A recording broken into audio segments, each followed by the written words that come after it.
What's up YouTube, Dale here from Zephyr, and today I'm bringing you an update to one of the decks I'm thoroughly enjoying right now, and that is of course Shining Sarcophagus. Now this does involve the Melodious engine, and I will explain why I've chosen to do that in comparison to the rest of the engines right now. So I decided to go with the Melodious engine just because it has a little bit more flexibility. If you do get stopped with an Ash Blossom on something like a branded fusion, you're still going to be fusion locked, whereas the Ostinato doesn't really lock you into anything and is not a hard once per turn. So if you open up multiple copies, you can activate multiple of them as long as you have materials to use.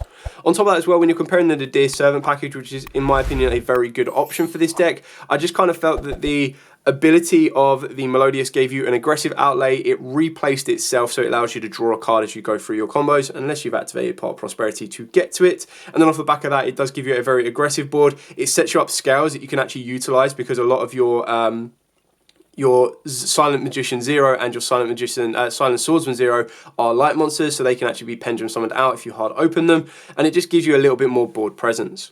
You do need to be a little bit careful when it comes down to this guy, because this guy will nuke your entire board, getting rid of all the Melodious cards you've just built, but you kind of need to use a bit of common sense on that one and go, well, my board is strong enough to not use its effect, so I'm not going to do so.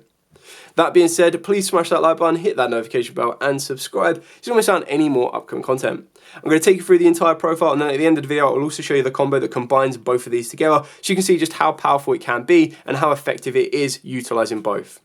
So we start off with 2 of the Gandora G, the Dragon of Destruction. Now I had considered actually cutting this down to 1, currently a 41 card deck, but this is your main boss monster for the grind game as well. So for those of you unfamiliar with this card, it gains 300 attack for each banished card, and you can only use each of the following effects once per turn. If you control Shining Sarcophagus, you get special summon this card from the hand. You get to pay half your life points to destroy as many other cards on the field as possible, and if you do, you banish them. And then special summon a level 7 or lower monster that mentions Shining Sarcophagus and increase its level by the number of cards destroyed by this effect. Now obviously the idea is that you're going to want to summon out your Silent Swordsman or your Silent Magician and then increase its level by a crazy amount, which subsequently will increase its attack stats, so you can push for an OTK with just this and then the Silent Swordsman or the Magician that you have summoned. Keep in mind, it will get rid of your own stuff, so it will get rid of your scales from the Melodious cards. It will also get rid of your extra deck as well. The only cards that will stay around will be the Gandora and the Shining Sarcophagus, because it can't be destroyed by card effects. And then the idea is that you're just going to have a clear board to swing in for an OTK. Use a bit of common sense that if your board is strong enough as it is already, then you won't use the effect of Gandora G. And if you wanted to make this a little bit more consistently and a little bit more effectively, you could also consider main decking Pot of Desires instead of Pot of Prosperity. But then obviously that's risk and reward, because if you banish the card you're going to need for your combo, it's not going to be that effective for you. But you will make this guy a base of 3000, which is very effective. Then we've got the main starter of the deck being your Gadget Trio. The best thing about this is, well, best and worst, it will get hurt by Imperms, Veilers, Mourners if it's special summoned, and then of course Ash Blossoms, but that's what Ostinato combo will try and pull out of your opponent. If you resolve an Ostinato, you know they don't have an Ash Blossom. If you resolve a Baka, you know they don't have an Imperm, and then you're able to go, okay, cool, well I'll still maintain my normal summon Gadget Trio, full combo, let's go. Now obviously the idea behind the Gadget Trio is it will get you access to a Shining Sarcophagus. You can then build it into the OTK play off the back of that, because that will allow you to special summon down the Gandora G. It can allow you to go into a defensive route as well, because it can get you into your turn silence. It can also get you into the ties that bind and everything else in between, so that can set you up with a very nice defensive board. Your other Silent Swordsman or Silent Magicians and your Silent Swordsman. So both of these have very similar effects. Silent Swordsman is revolving around targeted effects for your Silent Sarcophagus monsters, and your Silent Magician 0 is spell effects. So, if your opponent draws a card or cards, except during the damage step, so as soon as they draw for turn, you increase this card's level by the number drawn. While this card's level is higher than its original, it gains 500 attack equal to the difference. So, plus 1 level, plus 500, plus 2, plus 1000, you know, and so on and so forth. When your opponent activates a spell card or effect while you control Shining Sarcophagus, you gain a quick effect to negate the activation, and if you do, increase this card's level by 1. You can only use this effect once per turn, which means you can increase its level as many times as your opponent draws, but you can only increase its level by 1 when they are activating a spell or trap, which means you can't negate multiple spells, sadly. And spells, not spells and traps. Silent Swordsman is pretty much the same, except during the standby phase you increase this card's level by 1, specifically during the standby phase, so it will increase during yours and your opponent's. Again, it gains 500 attack per level it gets increased by, and then when your opponent activates a card or effect that targets a Shining Sarcophagus or a monster or monsters that mentions it, you get to you control, you get to negate the activation if you do increase this card level by 1, and you can only use that effect once per turn, which means you can only negate a targeted effect once. Makes sense. So that's it for the Shining Sarcophagus monsters, I really did want to put in the Marshmallow in this deck just because I like the idea of the burn and the float and the attack protection. But ultimately, because you're playing the Melodious engine, you don't really want to rely on it too much. It can be effective for you if definitely play it in the pure version, but for this version, you don't really need it. Moving on to the Melodious cards, so of course it's pretty standard on this one. 3 refrain, 1 couplet, 3 ostinato, and the 1 concerto. So obviously the idea behind this is your ostinato will activate, you'll send 2 refrain from the deck to the graveyard, you then get into a Barker will summon out the 3rd refrain, this will then search out your couplet, and straight away off of your 1 card, you've burnt through all of them, apart from the 2 ostinatos, which just become free discard fodder, I suppose, later on in the turn, and you'll be putting Concerto back to the bottom of the deck, so again, you're hoping not to draw into it, but it just gives you that 1 draw recursion should you need to. Not only that, but these two will set up your scales between a 1 and a 9, so you can pendulum summon any light monsters between those levels, which is very, very important, because if you do open up Silent Swordsman and Silent Magician, you can just pendulum summon them out, as unfortunately they don't have the effect that Gandora does, that if you control Shining Sarcophagus, you get to special summon it for free. Then moving into the hand traps. So for the hand traps of the format, I've got triple Ash Blossom, double Ogre, triple Imperm, backed up by, of course, 1 Call By and 2 Talents. So entirely up to you. Adapt this lineup for your local environment. Like Nibiru can be quite effective for you if you want to. It really depends on what's going to be effective in the environment. 3 Pot of Prosperity, because being able to activate this to get to your Ostinato. The biggest downside of Ostinato is you need to control no monsters, and it needs to be the first card you have, but, you know, pros and cons with everything. Then, of course, you've got your 3 Shining Sarcophagus. So this one cannot be destroyed by monster effects, very important because Ghost Ogre is running around, and you can only use each of the following effects once per turn. During your main phase, you get to add 1 card that mentions Shining Sarcophagus from the deck to the hand, except itself. If your opponent special summons a monster or monsters from the graveyard, except during damage state, you get to discard a spell, then target one of those monsters and send it to the graveyard. So that's where the additional Ostinatos can come into play. But the idea is that this is going to constantly be a searcher every single turn for you. And then Future Silence, I love the artwork on this one. Add 1 monster that mentions Shining Sarcophagus from the deck to the hand, so you've got 6 copies of your Gadget Trio. And if you activate this card during the battle phase, while you control Shining Sarcophagus and a monster that mentions it, each player draws until they have 6 cards in their hand. So obviously that's kind of good if you don't have many cards in your hand, but it's not good if your opponent doesn't. And then we've got 2 Turn Silence. So this one is target a face-up monster you control, increase its level by 3, and if you activate this card in response to your opponent's monster's effect activation, while you control Shining Sarcophagus and a monster that mentions it, you negate that opponent's effect. During damage calculation, if your monster that mentions Shining Sarcophagus battles, you get to banish this card from the graveyard to end the battle phase. You can only activate 1 Turn Silence per turn. So it's very important that you can increase the levels, because ultimately you're going to be increasing your Magician and Swordsman by 3, making them a base of 2,500 per, which is really, really important. And then obviously you want to be saving this to do it in response to one of your opponent's monsters activations, so that it becomes like a mini Imperm as well.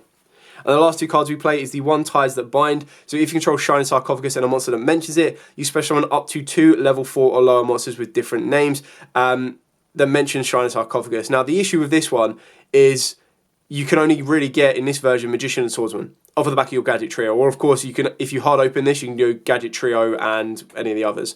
But it doesn't let you get Gandora on the artwork, disappointing. You can get a Marshman if you want to, and when we get the future support of Dark Magician and Summon Skull, it won't allow you to get either of those, so we kind of do need a bit more of a retrain for some of those, which is why we're only playing this at 1. It does lock you out of the extra deck for the rest of the turn after you activate this, so keep that in mind. And then the final card we play is There Can Only Be One, because when you look at the lineup of your Shining Sarc monsters, there's Machines, Warrior, Spellcaster, Dragon, and then when you look at your Melodious, Fairies. So you're pretty much covered with everything you need to. And if you hard open up Tikaboo, being able to set this on your opponent can be quite damaging, especially in the Tenpai matchup, as well as like stuff like Snake Eyes matchup. It's the reason it's at 1, it is very powerful. Moving on to the extra deck. So for the Link monsters, we'll start off with the Link 1 being Gravity Controller. This is mainly in here that if you are able to get into an Absolute Dragon, you can then turn your Absolute into your Gravity Controller, and then this will allow you to still get your Vortex Dragon. But then more times than not, you're probably going to be using it for a Barker into a Gravity Controller, and then Barker can revive from the graveyard. It is a little bit specific of how your plays work going down this route, but that's kind of why you need to play it. You have the flex spot to take it out should you wish. 2 Barkers, so what the cards that I'm going to show you now are basically just the engine that you're going to utilize in order to, like, your engine for the Melodious play.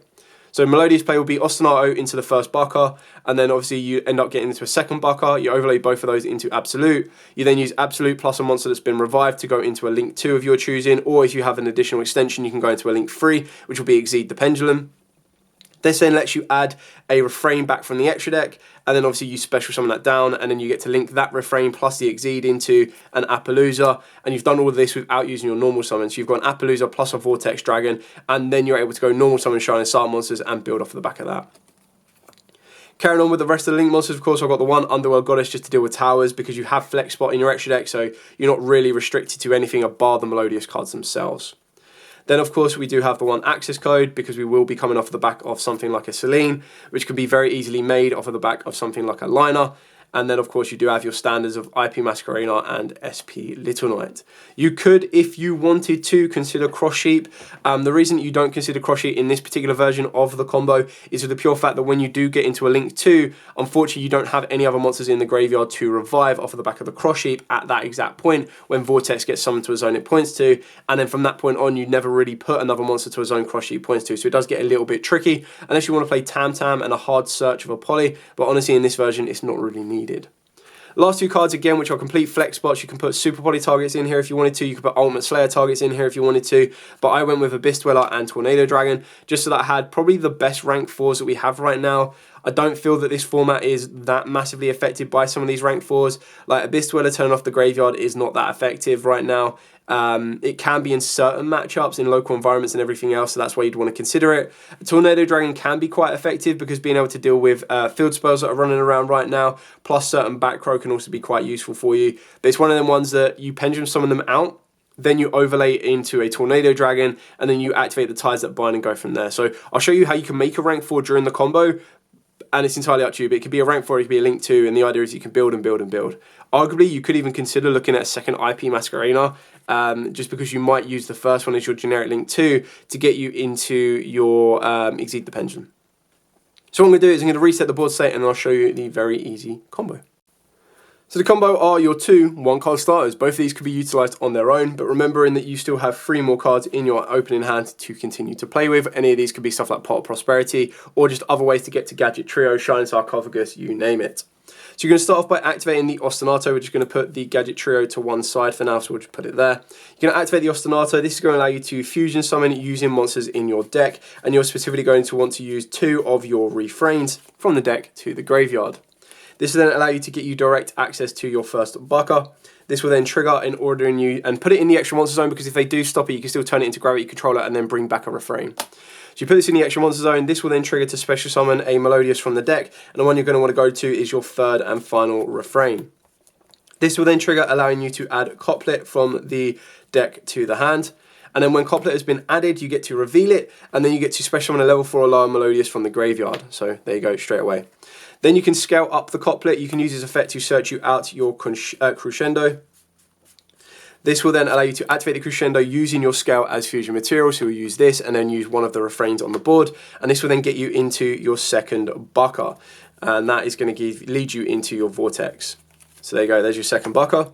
And then because you use these as your as your fusion material, they then get to go into your scales. Then what you're going to do here is you're going to overlay both of your Barkers, and you're going to go into a Vortex, into an Absolute. And then you're going to link off your refrain, putting it into the extra deck, so you've got the negate off of the Vortex, and then you're going to use your Absolute, and this will then get you into a Link 2 of your choosing. Now, honestly, because you're going to be using that monster to Link climb higher, if you're going second, you can go into Liner and Steel, but you're probably going to go into an IP Masquerena, which is why I'm saying you could arguably consider playing 2 IPs. This will then start a chain of events. So the chain of events, you're going to want to go Absolute as 1, you'll go Barker as 2, and then you'll go Concerto as 3. So this will put Concerto back to the bottom of the deck, and this will let you draw 1 random card. Just going to use that. So now your hand is back up to 5. Your Barker will then revive the final one from the graveyard, which will be your refrain, and then your Absolute will then trigger in order to summon out your Vortex. So there we go. So this is why Cross Sheep could be quite useful, but like I said, unless you've already put a card in the graveyard, unless you've discarded a monster, anything specifically, you're not going to be able to bring anything back. Obviously, it's great if you're able to discard this, but throughout this combo, you see that we didn't really have an opportunity to discard anything. So what you're going to do here is you're going to use your refrain, and you're going to use your IP, putting 2 monsters into your pendulum zones or into your extra deck right now. And this will let you get into your Exceed the Pendulum. Use Exceed the Pendulum's effect, so it gains 100 attack for each pendulum monster card you control, but doesn't really make much of a difference right now. But then you also get the ability that if it is link summoned, you get to add a face-up pendulum monster from the extra deck to your hand, and then during the main phase you have a quick effect to special summon a pendulum monster from your hand or graveyard in defense. Now obviously we don't have any in the graveyard, so you're going to special summon down the one you have in your hand, and then what you'll do here is again you'll link off the Exceed the Pendulum plus your refrain, put in the 2 back into your extra deck, so you've got 2 negates off of the back of your vortex, and this is going to get you a 2 negate Appaloosa. Now at this point it's entirely up to you, because you could technically pendulum summon out both of the refrains, but it means that your vortex is turned off, but you then would rely on your Appaloosas to do the job, and you'd overlay these into a rank 4. That could be quite helpful for you, but keep in mind if you do that, you then shut off your vortex completely. So ideally what you'd want to be doing here, and that's probably where I would say you could arguably play a second IP, is that you could pendulum summon these out, go into a second IP, put these back into the extra deck, so Vortex is now live, and then what you would do here is you go normal summon out your Gadget Trio. If it's normal or special, you get to add a Shining Sarc or a spell and trap that mentions it, so then that's how you're going to be able to get access to your Shining Sarcophagus, and then you're going to activate the Shining Sarcophagus to add a card that mentions Shining Sarc from the deck, so you get to add Ties That Bind.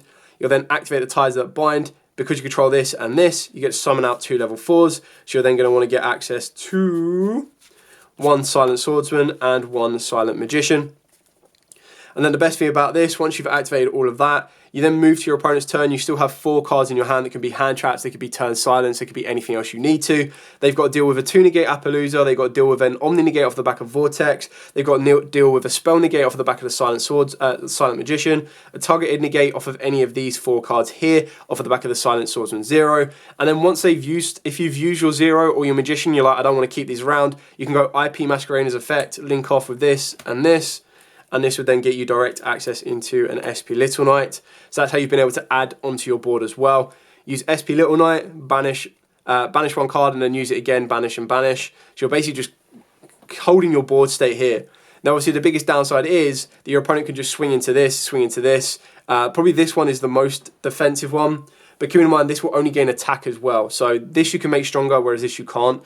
So they'd probably get to the battle phase and attack this, but ultimately you still had the ability of SP. You could go into a Nightmare Unicorn if you wanted to, if you don't have SP. You've got Appaloosa negates, you've got Vortex negates, and then as long as Shining Sarcophagus survives, the next turn you go Shining Sarcophagus, add the Gandora G. And this is just an example of, let's say that this is still your board state. Obviously, you could just summon down the Gandora G. You don't really want to use its effect, but if you do decide to use its effect, what you do is you destroy, destroy, destroy, clear off my own board. Don't know why I would do that, but at the end of the day, all of these will get banished, which is 7 cards banished. And then it will let you special summon out 1 from the deck, so you'd probably go for the one that's probably going to be a bit more effective for you, so maybe Swordsman to protect you from imperms, as they now have a clear board. But if anyone has held back an imperm, massively impressed.